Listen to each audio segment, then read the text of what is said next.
Can an ancient psychedelic plant medicine can an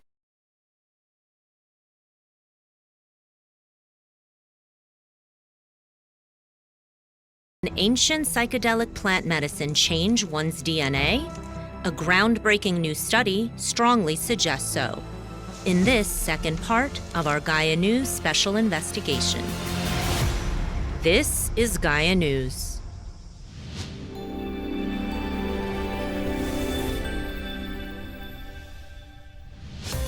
In part one of this investigation, we told you about the compelling findings of a recent study on the use of ayahuasca in traditional ceremonies. Carlos Tanner is the director of the Ayahuasca Foundation in Peru, where the study took place. What really struck me, I think, was the depression that after the retreat, there was a significant decrease in the symptoms of depression. But more importantly, 6 months later, there was a continuation of decrease in the symptoms where there was no treatment. And so that really suggested that there was a true transformation, that people had made not just an improvement because of the treatment, but had made an improvement that would last. Another finding made researchers particularly excited. Dr. Simon Ruffle is a psychiatrist who led the study. Most interesting in this study was the fact that we were looking at epigenetic changes. So this is the study of looking at how the environment causes changes to gene expression. In order to assess this, we collected saliva samples from participants immediately before drinking ayahuasca and immediately after their retreat. And this was the first study that's ever looked at epigenetic changes in any psychedelic, including ayahuasca. Researchers found a statistically significant change in the expression of the sigmar-1 gene, which is thought to be involved with how traumatic memories are recalled. We can't draw solid conclusions from this because the sample group was relatively small, but it does suggest that we should be looking more at epigenetic changes as a result of ayahuasca, and it's exciting nonetheless. I'm pleased to say that we have got more funding that's going to allow us to continue to look at this in the future. What makes these findings so important?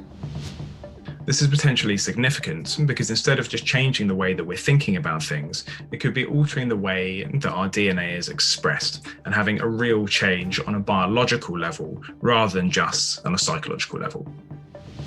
What I feel happens in terms of that transformation that I often use as a description of people's experiences is that their truths are changed. But ayahuasca, through that expanded awareness, allows us to change or transform truths, especially the ones that are detrimental to us. And when you change a truth, there is a biological and physiological transformation that goes along with it or is directed by it.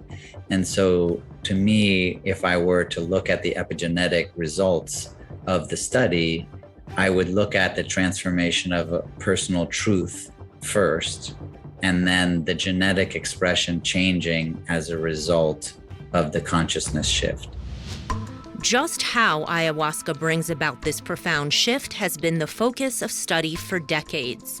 There are many proposed explanations, from the biochemical to the mystical.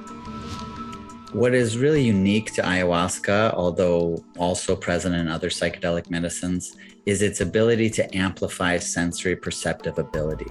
So instead of the normal limitations of our biology, which we can easily reference by the term visible spectrum, which refers to only the light spectrum that we can see, ayahuasca expands those spectrums of sensory perception to allow for a greater awareness. So essentially, we have an expansion of awareness and access to a greater source of information that we can then process to gain more insights into what's going on inside of ourselves as well as outside of ourselves to make more accurate decisions about how to proceed towards our well-being.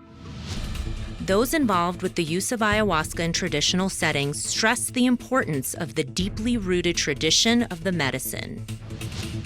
One of the most important things to remember in this study is that ayahuasca is not the substance that makes this happen.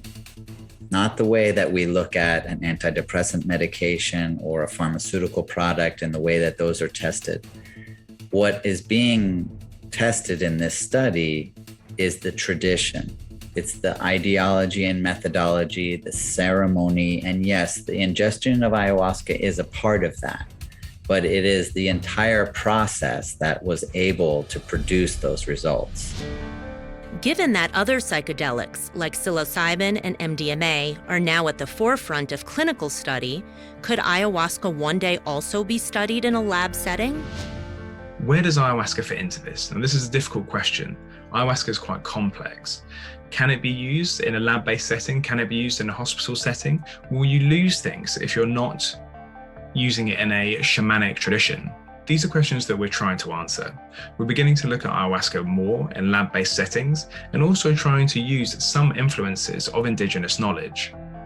I don't know whether or not ayahuasca is going to be used in mainstream Western medicine.